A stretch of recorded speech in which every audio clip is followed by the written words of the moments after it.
20 ते 25 मिनिटं एक अर्धा तास नाही.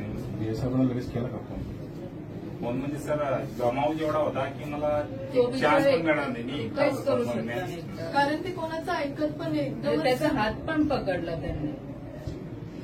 ह्याच्या कंप्लेंट प्रमाणे गुन्हा दाखल केला आणखीन पुन्हा मी गुन्हा दाखल केला पण साहेब आता हे 24चं तर हिने मला आज सांगितलं कारण मी पण गुजरातला मी आज सकाळी आले. काल तसं सगळ्यांशी माझं बोलणं झालं पण आज 24ला मी तिला व्यवस्थित तेही असं घाबरून गेलं कारण तो माहोल बघून आज मी सकाळी त्यांना घेऊन बसली तेव्हा हिने मला 24चं सांगितलं. मग हिच्याशी बोलली की आता ठीक आहे त्यांना इतकं नाही कळत की नेमकं काय काही नाही तर मी हिच्याशी पण बोलली की बाबा तर मग त्यांनी मला व्यवस्थित सांगितलं की असं असं झालं म्हणे काकू.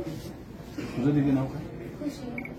ह्या सगळ्या मैत्रिणी या सगळ्या ग्रुपमध्येच गेल्या होत्या आणि त्यांना म्हटलं की तुम्ही मुली मुली जाण्यापेक्षा या सगळ्यांना सोबत घेऊन जा म्हणजे कारण गर्दी असते तिथं दरवर्षीचं आहे. मला वाटतं मी आता कालच चार्ज घेतला. परवाच्या दिवशी नागेश मोती साहेब पण तुमच्या संपर्कात सगळ्या ऍक्टिव्हिटीज होते पण त्या मुलाला अरेस्टच झाली नाही ना. आता अरेस्ट वाटतं ते मागच्या याच्यात झाली. आता नंतर जसं जसं गावात माहीत पडलं तर ह्या मुली पण सगळे आलं. आता हे पण म्हणतात की आम्ही शाळेत जातो तेव्हा असेच प्रकार आमच्या सोबत घडतात.